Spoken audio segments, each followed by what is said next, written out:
Okay, we get to continue this conversation. We are talking about unlocking Ontario, one project, one process, as Minister Lecce referred to. We're going to do a deeper dive on it. We can't think of anyone better than to lead that conversation than our editor-in-chief, Colin McClelland. I reference his amazing editorial in the Northern Miner this morning, which serves as a great launching pad for this discussion. So Colin, why don't you come on up and you can introduce the rest of your panelists, which is a great mix of industry and government. Colin, please take the stage and let's welcome him.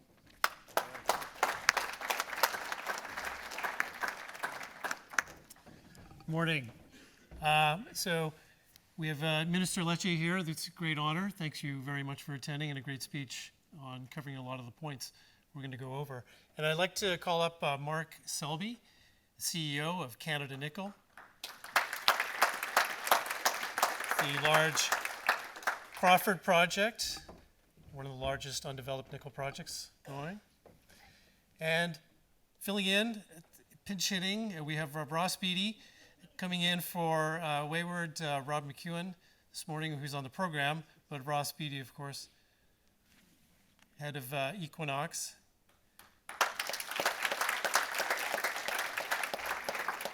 We just started Valentine Mine in Newfoundland and Greenstone in Ontario.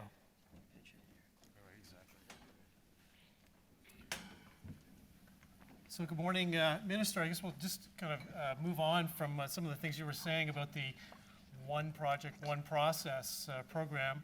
You've picked one project so far. That's the PAC lithium project in the far north with Frontier Lithium. Right. What were some of the attributes there that stood out and why you chose that? I think what was unique about that project, although there are other notable projects that matter to the country and province and to the supply chain, but what is unique about that, and what perhaps serves as an inspiration why it just made sense to get to yes on this, it includes a large mine. It includes a mill and downstream conversion. It really is the full ecosystem of production in the province. One of the things that Ontario is determined to end is this propensity of the ripping and shipping of our raw materials to other industrialized economies, only for them to get the value-added jobs. So the fact is the province sort of said, we're going to stop complaining about the problem. We're going to put capital to catalyze and to incentivize private investment to stay in Ontario. And this is a great project because, of course, lithium, I talk about supply chains, I speak about my former federal orientation when I worked for the former Prime Minister Stephen Harper, but look, it's binary. It's either we step it up as Canadians or the Chinese will dominate and prevail. And if you care about human rights, if you care about ethical resources, labor standards, the environment, then you will strongly join the campaign to promote Canada's resources to the world. And lithium is an important resource that is right now fundamentally controlled by that regime. So it is good for Canada to have this type of investment in the province, and we're grateful for their participation. And it also underpins why we would have nominated Canada Nickel, another case study for the need to promote good resources and good And I'll let Mark kind of explain that. You've been designated or nominated to the Major Projects Office. Now that's on the federal level, higher up and from Ontario, but what does that mean for your project going forward now, and how maybe is that altering your timelines? What are you looking forward to in your next steps towards production? Yeah, so the Crawford nickel project is the second largest nickel reserve in the world. We'd be, to Minister Lecce's point, we would be the Western world's largest nickel sulfide operation if we're operating today, and we are going to build that next stage processing in Timmins to make sure we don't rip and ship. I love that term. I'm going to use that going forward. To add that value in Ontario and in Canada. In terms of the nomination to the Major Projects Office, it was a great recognition for our project. We were put forward by the province, so thank you for that. But where we'll really get some help is really on twofold. One in terms of financing, and the second in terms of second in terms of permitting. So the goal for us right now is we want to break ground by Christmas time next year. Okay. Hit that winter window in the Abitibi where you need to get production going. And so, working with the Major Projects Office, Dawn Farrell and her team are great. They are get it done kind of people. This is the talking is stopping and the work is going to get going. And so they'll work with us in terms of there's various financing envelopes within the federal government. And so they'll work with us to make sure that we get through each of those funding envelopes relatively quickly. In terms of permitting, we're well down the path. We expect our main federal permit by the second quarter next year, and we're diving into the permitting process with Ontario. So hopefully the 1P comes soon. And so again, having that sort of clear concierge sort of one-person service is going to be a huge help to the project. That's fantastic, Mark. Ross, I want to bring you in if you can before you open that water bottle. And just kind of maybe explain, you've gone through Greenstone and you've opened Valentine in Newfoundland. Maybe a comparison to, getting things done in the past, permitting, and maybe what it looks like under this new program in Ontario. Sure. Good morning. I'm surprised to be up here, but I'm quite happy to because, we actually do have a big mine in Ontario. But I have to say, Minister Lecce, I heard your remarks, and a couple of companies that I founded, being Pan American Silver and Equinox Gold, together today we operate 18 mines in 11 countries. So we've been pretty active in different jurisdictions, and I have all through my career. But I've never, ever, ever heard a politician make such supportive comments as you made this morning about mining, and I just want to thank you. It's such a breath of fresh air. We're used to, battling regulators and battling permitters and battling all kinds of people in all kinds of places. And it's just so refreshing to hear this breath of fresh air from the Minister of Energy and Mines in Ontario. And they're, as you said, they're going to be walking the talk. They're actually going to be doing this stuff. So we're not building a mine in Ontario now. We're operating one that we just finished construction of a year ago. And it was a big mine. It's going to be a long life mine in a great province. We're proud to be in Ontario. I have no big complaints about working in Ontario at all right now. I kind of wish I was developing a new mine there, quite frankly. You should. Maybe we will. Come on. We could use a new strategic investor if you'd like. So, I just make those comments. That's great. Well, Mark, maybe you want to pick up on that. You're looking for maybe some partnerships. You've got a $3.5 billion CapEx to meet. How are you going to structure that, and what's looking like there? Yeah, so the first phase is $2 billion US. We've got a number of cornerstone shareholders with Agnico Eagle, Anglo American. Samsung SDI is one of the world's largest battery producers. And if they make the investment at the project level, then they get 30% of the offtake. The great thing is right now, and again, for investors in the room, there's a whole series of government funding programs at the federal level, the provincial level. The federal refundable tax credit program, for us, we qualify for the critical minerals credit, which gives us 30 cents on the dollar for every dollar we invest. Because our rocks can soak up carbon, and we developed a process where we inject up to 1.5 million tons of CO2 per year, which would make us one of Canada's largest carbon storage facilities. We qualify for a program that gives us 50 cents on the dollar. Those combined is over $600 million US.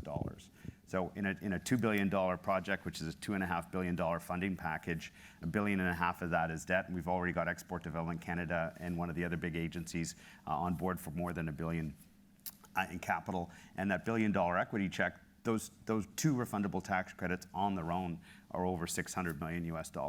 With 100 from Samsung, we're basically looking to solve $300 million. And so, not only from the existing government envelopes at the federal and the provincial level, the Mineral Processing Fund is an exciting opportunity.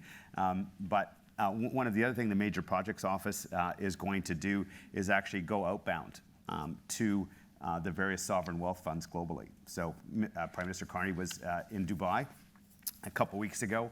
I happened to be there at a conference just the week after, and again, I can tell you, they're excited about the opportunity to deploy capital, and the end of the day, $1 billion in project in that area is just sort of, entry level. So, the fact that the Major Projects Office can effectively package a set of investment opportunities, I think is very exciting. So again, I think you're going to see a lot more outbound investment from other parts of the world that'll help us get done what we need to get done. Minister Lecce, do you want to kind of comment in there about some of the programs, maybe on the hydroelectric, that fit in nicely with Mark's project?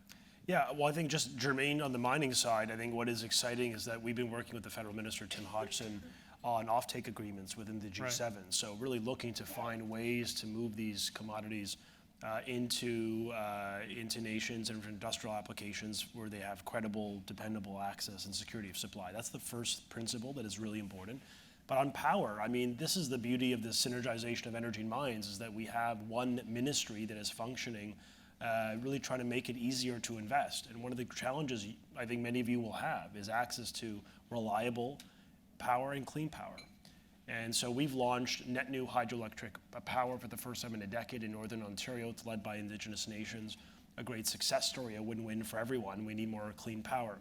We've also building a transmission line into Greenstone, a transmission line into Red Lake that I authorized just a few weeks ago, $1 billion line. It's going to unlock almost a 10 times cap investment for the region.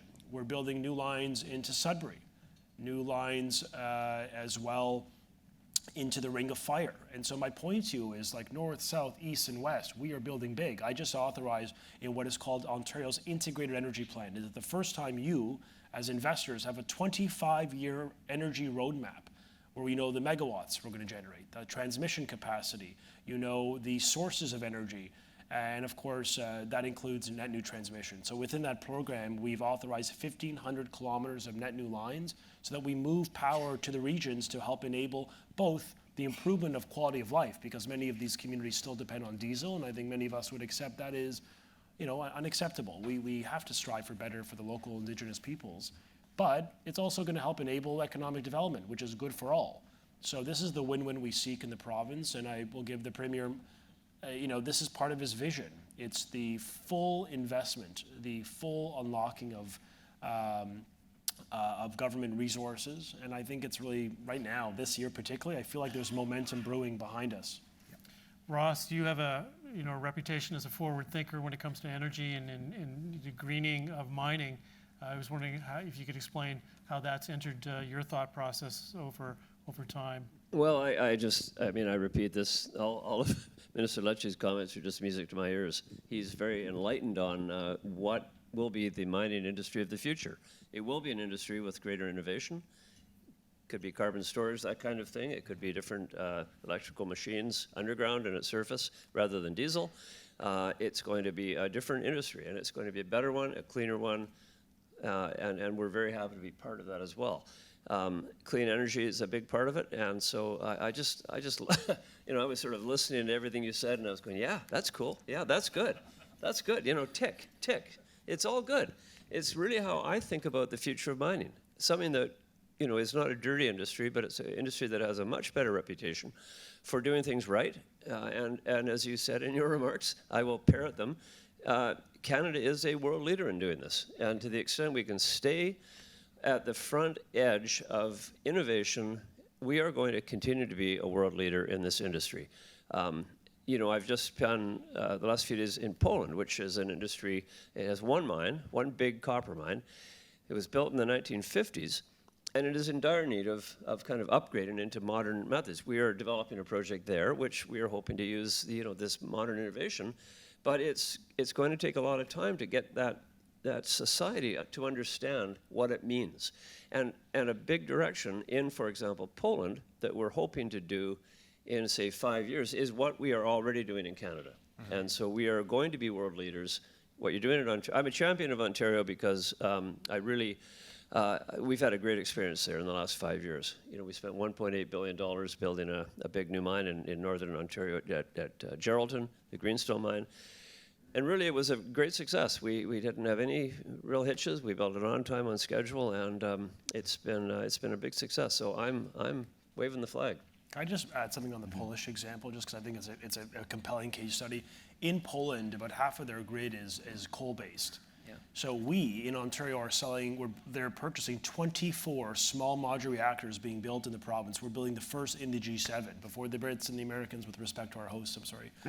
We're Commonwealth friends, we love you too, but nonetheless, before they and the French and the Americans and the Russian, the Germans, it is Ontario that is leading the way, and that's very powerful. They're gonna have a cleaner grid as a consequence. But just to the psychology of being proud of what we do, in the absence of us all, and I almost think, I'm the new guy in this room, and I accept that, but I think the psychology, we have to reset how we think and how we promote what we do. It is so obviously binary. If we care about, EV production and, the future of lower emission vehicles, for example, or expanding storage fleets, either we or very few nations that have access to those resources really scale with a sense of speed, or we will continue to enable nations like China to dominate in this space. And there's nothing clean or ethical about that reality. And so it is in the national interest for any Canadian who purports to care about those social imperatives. It's like, well, now is the time to get these resources out of the ground. And I think there's a growing consensus. I mean, public opinion on mining has improved. Even in the last 12 months, we're at 80% approval rating in the country. It's much higher in Ontario. In Northern Ontario, it's 85%. There is a social acceptability. We talk about license. There is license to build. I think there are lessons learned, and you perhaps could model the way on how to do it right at the front end with Indigenous nations and being meaningful in the consultation. But assuming we do that right, I just think we've got all the ingredients of success. And, listen, the Prime Minister agreeing to the province's, recommendation on Canada Nickel, this particular project, is a really powerful success story. And it's the first of many. Our small modular reactors were designated for national status. And I think you're going to see the federal government support us on two other important priorities: large-scale nuclear, which is important to you all, for uranium, but particularly just for clean power. And the second is ending the duplication on assessments for resource projects or infrastructure linked to resource projects, like, for example, a road into, say, the Ring of Fire. And I think this is it's the time. Mark, you look like you were itching to get in there earlier. I don't know if we've gone past the topic you're on. No. I think just to echo the importance of having that clean energy foundation, right? And the skill base that we have in Ontario, what that has allowed us to do. The pace of innovation in mining is really, really picking up. Caterpillar, Komatsu, we were talking to them 5 years ago, and even at that point, battery trucks were kind of a long way off, not really any commitment. Well, today they're running test vehicles around the world. Canada Nickel, we were to go behind the screen at Caterpillar's test center. Rio Tinto was first, and Canada Nickel was second. And why did we get that opportunity? We've got a very strong technical team. But the key piece of it is, what they're looking for is a new operation where they can implement all the latest technology. So we'll have, we may not have battery electric vehicles the first year or two, but within a little bit of time they'll be there. We'll be fully autonomous. And so, Caterpillar, Komatsu, are really attracted by the opportunity to set up in a great place like Ontario, because they know the clean power is there, to be able to demonstrate to the world how this gets done.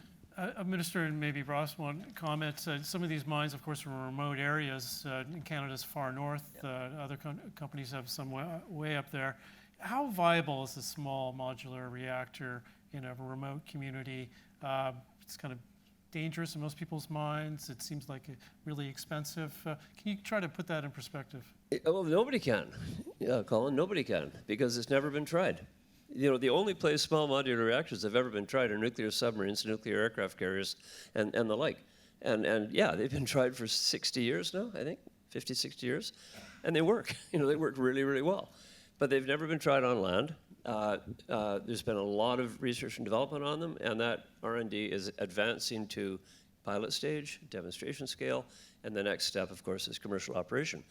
I don't know why people are so worried about them, or certain people are. I don't really know why. Governments shouldn't be. Communities shouldn't be. They've been around for a long time.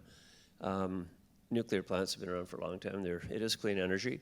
There's a storage issue that has to be resolved, but it's being resolved all over the world where there's nuclear plants. So, I mean, it's a great clean energy solution for small communities and mines that are remote.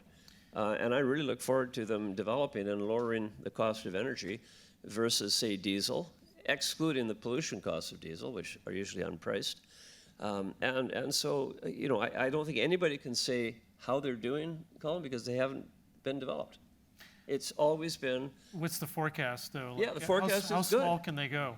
I think they're looking at things like 50 megawatt reactors, 50 megawatt, 100 megawatt, 300 megawatt, which is perfect size for small communities, small, even mid-sized mines, of course, depending on the kind of mine, and how much electricity a mine might need, what its processing style is, if it's underground, is it open pit, can the trucks be electrified, and so on.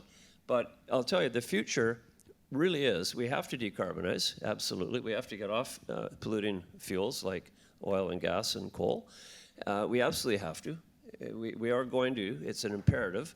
So what's the alternative? It's either renewable energy or it's nuclear to be clean. And nuclear is base load. Renewable energy needs a combination of wind power or solar power or hydropower plus batteries. And no matter what it uses metals. I mean, it's a very metal consumptive business. But at the end of the day, it's a clean business. Electrifying the world is where we're going. Let's get it going now. And as leaders, I mean, why not Ontario? I want to pivot now, if I could, just to talk a bit about nickel, Mark. And we see a lot of it coming out of Indonesia, and that's affected the market tremendously. I was just wondering, you've described Indonesia as the OPEC of nickel, with 60% of global production. Its dominance is, reaching untold scales. But now, because they have lower grades, you've made arguments that they're likely to manage output, which could see a price floor in nickel. Do you want to explain your thinking there? Yes. So Indonesia's been the main story in nickel for the past decade.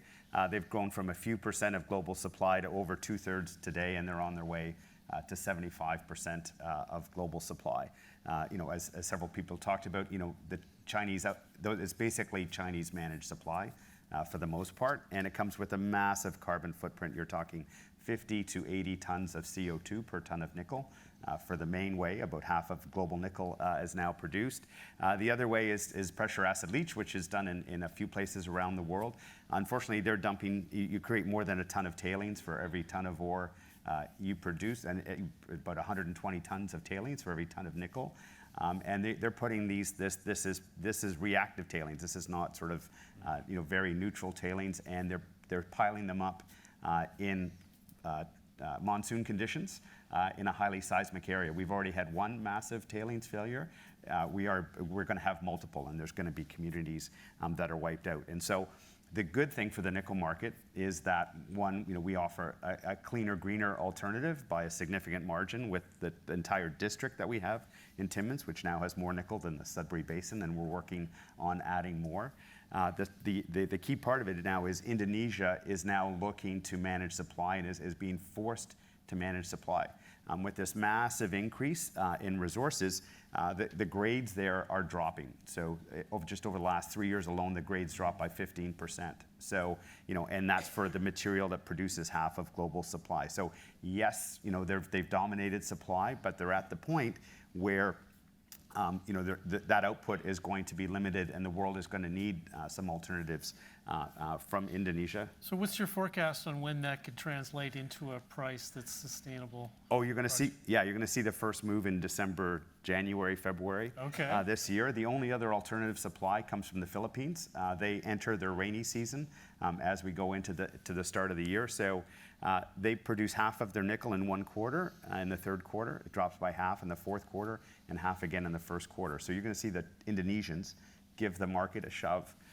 Because right now already, because grades and chemistry of the ore has been dropping, Indonesia imports ore from the Philippines. So, that's the equivalent of Saudi Arabia importing oil from Iran or Iraq. So, that supply really isn't unlimited, and I think the Indonesians will take advantage of this window to start to get nickel back up to the $18,000 to $20,000 a ton range. Can I just add one quick thought? Just on soft power leverage with the U.S. I mean, the Department of Defense and the military applications require the highest grade nickel, for which Ontario has the highest grade nickel deposits and among the largest on Earth. I think intersecting this in the discussions with the United States or with other, G7 or NATO allies is going to be very consequential for us as well. I mean, they can't have it both ways. I mean, they're going to have to pick and stick with a province like Ontario that is the number one customer, but also has the access to the raw materials they need. And high-grade nickel is an essential, an ingredient of their industrial and particularly military expansion. And they know this. And the Department of Defense is in Ontario's north. They're looking for opportunities for partnership. They've taken some equity. They sometimes have taken offtake. But the bottom line is this is another opportunity where we want to flex our muscle to the U.S. or to other like-minded nations to say security of supply, ethical access. And keep in mind, when it comes to moving the ore, the Great Lakes is one advantage. But we're also looking at a net new port in the James Bay, which may not be essential for your project per se, but for other projects, it can really play a role in getting the commodity to new markets. So, but how willing are our customers, to pay maybe a premium for? There's the high purity, but you could also market it as green nickel as well. Do you think there's a market for that to differentiate maybe the low-cost, dirty, so-called Indonesian nickel and the high purity green Western?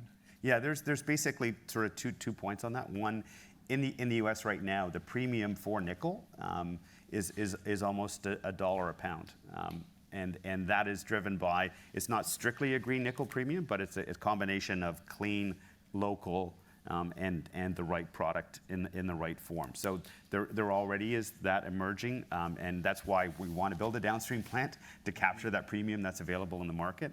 Number two is in Europe, there's what's called the CBAM, which is a carbon border adjustment mechanism. One of the sectors that's going to be applied to is steel, and because nickel's used in stainless steel, it'll be indirectly in there. So starting in a year's time, you will start to see a real premium emerge for green nickel, and we're quite fortunate to be able to be well positioned to take advantage of that. Is one of the difficulties that there's not really a green standard that's been agreed on across jurisdictions? Oh, no, very much so. Yeah, go ahead, sorry. Well, I was going to add, Colin, that this is an issue that isn't just nickel. The reality is China has, or today dominates, the production of virtually all metals. Today, just because of that, like virtually every metal is deemed critical because China dominates production. And critical minerals in North America means stuff that isn't being produced by China. So it's pretty much everything. And some of these are things like nickel that are used in batteries, and things like aluminum and manganese and magnesium and stuff you've never even heard of, like half the periodic table.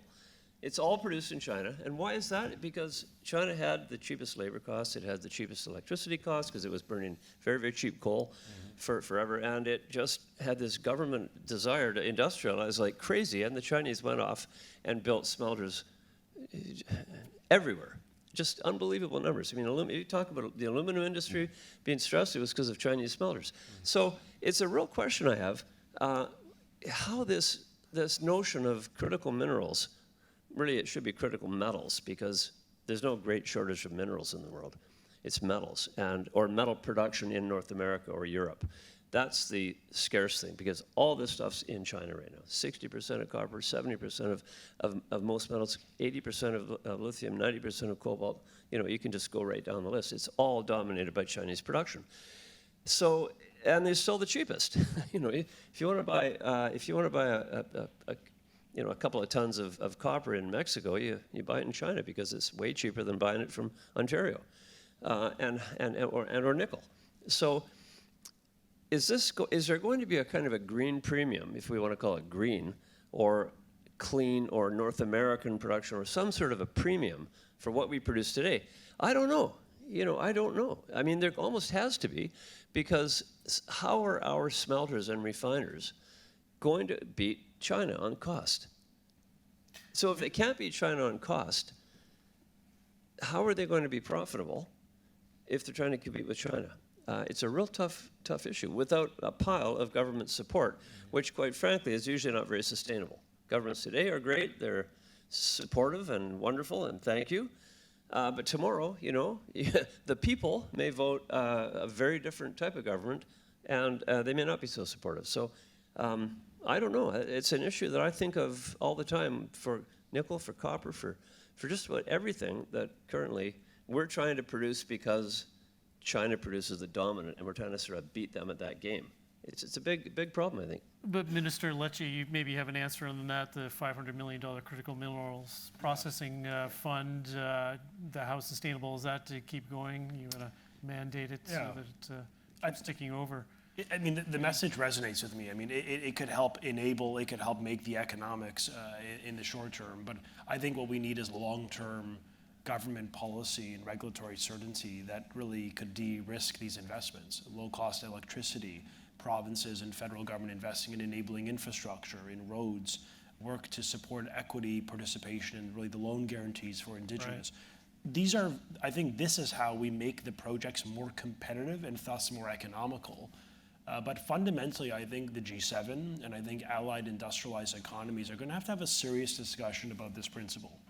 Of, you know, is it offtake agreements from within, and the sort of the coalition of the willing?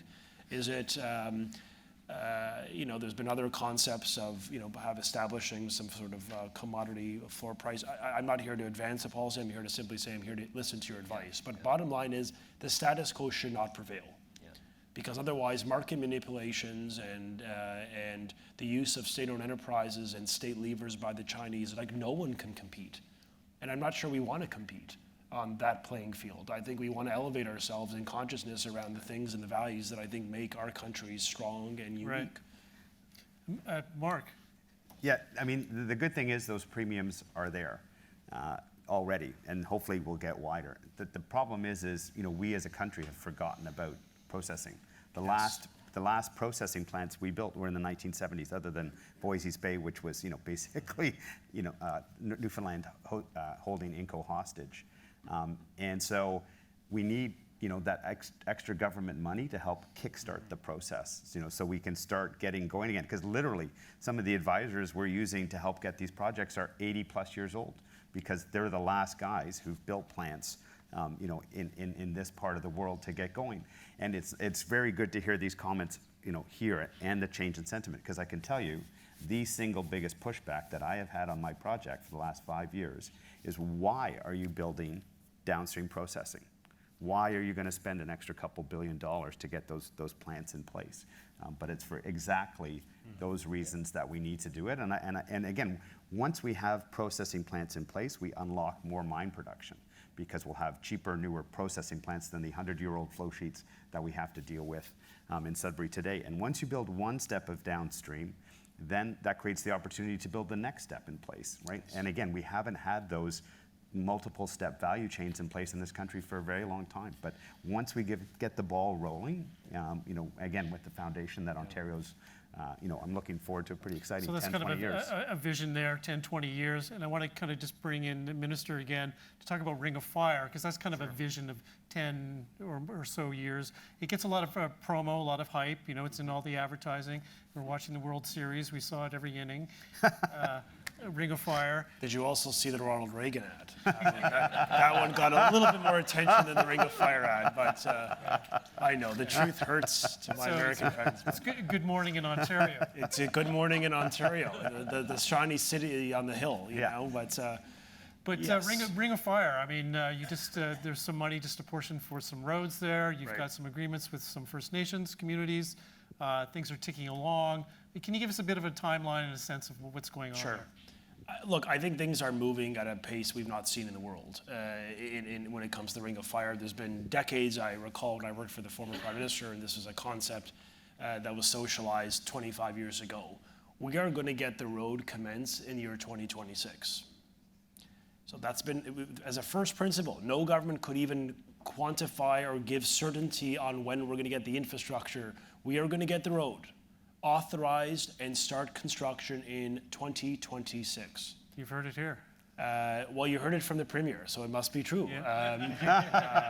But like, we're going to unlock this. So last week, the Premier stood with chiefs. I thought it was a very powerful event. I don't expect you all to watch it, but just the symmetry, the alignment, the aspiration for better. And for the First Nations, it's really down to quality of life, but it's an intergenerational play. I mean, they see this as a way to give their kids hope. Right now, there's not much of that in some of these very remote and often fly-in communities. So it's honorable for the basis of changing the lives of those people that live there, that have lived there for millennia. It's also very honorable because it's going to help get these resources and create jobs and tens of billions of GDP gain to the national economy when we're in a very real protracted economic war with the US. So certainty on the roads. We're building community infrastructure. Part of this is just the realization that, you know, they want community centers.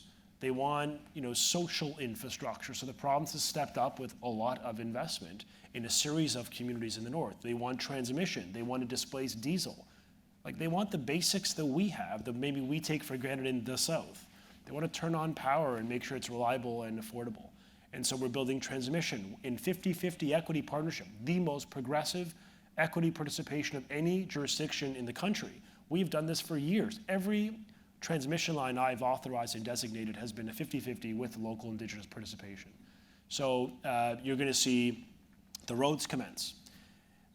You're going to see some of the large investors and some of the permit holders in the region announce programs and plans to really get things moving, which is powerful. You're seeing an expansion of investment on some of the housing and some of the enabling investments that you all will need to make these communities viable and less fly-in and more sort of permanent. I think that the bottom line is there's collaboration and there's a spirit of commitment to work together. And I think we've come a long way from when we introduced Bill 5. I mean, you know, look, change is necessary. It's not always easy. When the status quo has prevailed for a long, long time, the idea of imposing deadlines not on the First Nation, and certainly not on your responsibility to consult with them, but on government alone, it still gave a bit of a, you know, concern to some. And we, I think, have been able to demonstrate you can cut permit timelines by half while still fulfilling your constitutional obligations with respect to the duty to consult. Thank you, Minister. Ross, you've built Greenstone up in the far north as well, and you must have had some experiences there with the development and the Indigenous community. Yeah, I mean, we've had lots of good cooperation from the local communities. We have 5 impact benefit agreements with different First Nations right around the mine, and you know, it's been good. I have to say, I don't take credit for that. We bought a company that had done all that work, and once it was all done, we acquired the company, and then we just built the mine. So, but it's worked well, and as I said, I have absolutely no complaints about working in Ontario at all. It's been a great place to work, and you know, the more you talk, the more I'm excited because we also have a property at Red Lake. Maybe we will build something up there. We're going to dust off those old files, you know. It's a gold mine? Yeah, it's a gold mine, yeah. It's yeah, well, it might be a gold mine. Might be a gold mine. That's pretty good. I wanted to see if the audience had any questions. Maybe we could pass around a microphone. Laura there. Yeah, Laura, we got Brazil and Philip right here. Ross's, can you hear me? Yeah, Yep. we're good now. To Ross's point, the Russians also have nuclear power icebreakers. Yeah. So they have been used for civilian use. I would love to see the first nuclear power mining operation in the world in Ontario. And many years ago, I learned to my horror that in Canada, we fly diesel to power remote communities. Yeah. And when I first was told that, I said, come on, you must be pulling my leg. But it's true, and we do it to this day. And even significant cities like Iqaluit are powered by diesel or Yellowknife. And that will change. And to Ross's Beaty's point of view, small modular nuclear reactors will happen. And in many countries, in Australia, for example, where our head office is, there's deep opposition to that, and that's absurd. Mm-hmm. They are safe, they work, and this issue about disposing of the uranium is a non-issue. It has been dealt with. Well, it's not an issue. It's an issue, to be fair, but I mean, the reality is there's no such thing as clean energy, right? Every single type of energy development has a negative, but it's maybe less negative than all the rest. Just on the small modular reactor point, I think what's neat about the work we're doing in Ontario, leading the first of the G7, is yes, I mean, it's never been done. I mean, there's a first mover's advantage for our economic supply chain. And as a matter of industrial policy, I think this is exactly the time we need to double down on energy and resources to help fortify our economy. This is a made in Canada concept. Now, can-do reactors, which of course do not use enriched uranium, that is a product, a technology indigenous to the province and country, was designed at home, exported abroad. It uses Saskatchewan uranium, chemical processes it all in Ontario. Like, it's a beautiful supply chain, benefit 80,000 people. On the SMR, we chose the most efficacious advanced reactor design on Earth. We went with GE-Hitachi. It's an American company, and we're proud to partner with them. They're building it in Ontario. Why that is in the national interest, or why it should matter to you all as potential Ontario ratepayers, is we went with the most advanced design. Our project will be completed in 2029, connected to the grid in 2030. Unlike many, including the Rolls-Royce concept and many others, with great respect, it is largely a deck. We are building it. Like, I could bring you today to Darlington to see a massive construction site, 18,000 jobs in construction alone to build our fleet of 4. And there's so far $500 million of supply chain benefits. By going first, when Poland purchased 24, or Estonia, we were there last year, is considering a fleet, and likewise other jurisdictions, including in the US, Tennessee Valley Authority, the largest public utility in America, building this SMR. It is Ontario's supply chain that is building for them. So there's long-term contracts and benefits. With respect to putting an SMR in Northern Ontario, you're all going to get me in trouble. I cannot authorize this yet, but what I can tell you is we're building 4. My message to OPG, of Ontario Power Generation, effectively a Crown Corporation under me, and to GE-Hitachi is get these right. Do them on time and on budget, and we'll contemplate further deployment beyond Darlington. But I want us all, our confidence to be improved and strengthened, that they can build on the timelines we've outlined. Thank you, Minister. Philip Mackey has a question there in the middle. Yeah, thank you very much. It is. It's on. So excellent panel, excellent discussion. I think it's probably the first time many of us have heard these words. I echo Ross Beaty, your comments that this is music to our ears. I've got one question to the panel, and it hasn't been brought up before, but some of these new deposits, the ultramafic nickels, the Jumonts, and some others, and probably advanced copper projects, they're likely to need more research and development. So I believe we need more funding to the universities and the companies to unlock new ways of treating the metals. We talk about competing with China. We can do that with new technology. And a comment about China, I visited many of the copper and nickel plants, and some of them are actually the cleanest in the world. Not all of them, but some of them are advanced, using advanced European technology. So some of them actually run extremely well. Indonesia, yes, that's another story. So the question is, if the panel comments on, how can we advance technology? Just a small comment about SMRs. I was a co-author of a paper, CIM, annual meeting, 1973, and we had a mine and a plant, and it had a nuclear SMR in the background. We said this paper was during the oil crisis back in 1973, and we had an SMR associated with a mine 30-odd, 40, 50-odd years ago. So it's not new, but Minister, I'm very glad that they're going to be pushed ahead. Thank you. Thanks for the question, Philip. I didn't get to touch on sort of a labor skills gap or any kind of education, boosting, but it's critical all across the country. And I guess you're taking steps too, right, for trying to get more students in the university programs. Yeah. Well, on the innovation side, we launched a Critical Mineral Innovation Fund. I will take your note on the criticality of that title and maybe broaden it. But so far, the CMIF, we actually expanded and scaled it because we're trying to incent the commercialization of good ideas within academia. I think many good ideas go there and die there. We need them to be commercialized and economically viable in the marketplace. So that's been one proof point that I could point to this year alone, where we added, I think, another, a 30 to 40% increase in our funding program that has led to unlocking a great deal of economic value. On the human capital supply chain, look, if there's like one that keeps you up at night, I'd say this is the one thing I think we collectively, industry and government, need to do a better job at.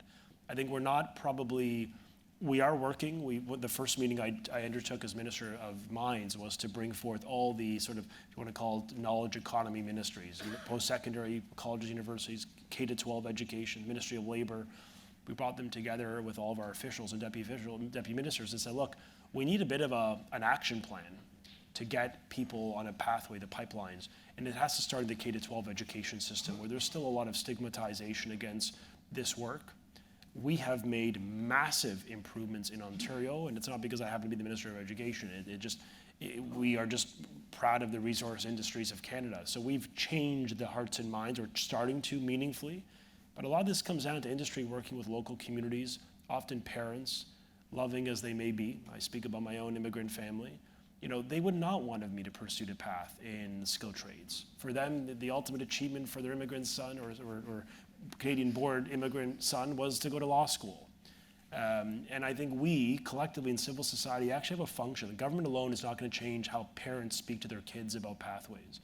Look at the number of girls pursuing the skilled trades and some of the resources. The gender differential is still vast. We're making a difference.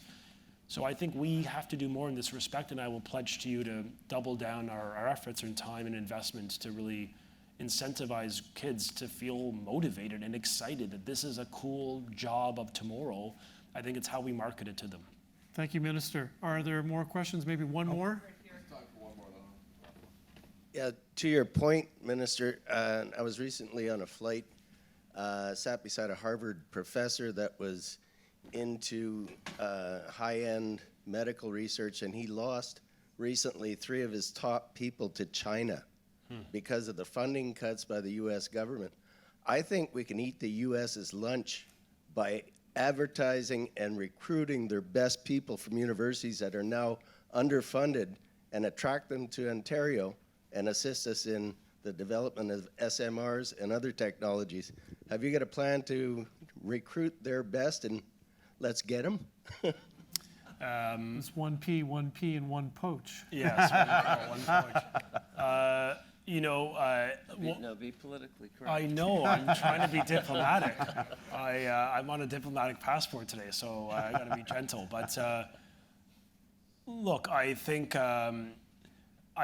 what we're already seeing is a brain gain. We will recall the 90s, the drain that took place of professionals leaving because of high taxation and other challenges. We are seeing a net gain of employments and investment and people into the province, including from the US. We see this with the proliferation of doctors, interestingly, moving to Ontario from other provinces and jurisdictions. It is not something that I have a plan to announce today, but I think a recruitment campaign perhaps could be provocative for the emotional state of one notable man in the United States. But it may, but I think it's an opportunity. And I think we want to reflect on how we do that. It's an opportunity. Let's agree to that. It's something we have not done sufficiently, and I think provinces working together with the federal government should help recruit knowledgeable, talented people that want to invest or innovate in economy or a jurisdiction they can be proud of. Thank you very much, Minister. Stephen Lecce, Minister of Energy and Mines in Ontario. Thanks very much for your boosting words today. Ross Beaty for Rob filling McEwen. at the last minute. Look-alike, except I have better hair. And Mark Selby with your great project near Timmins, the Crawford Nickel Project. Thank you to the Ontario panel. Thank you.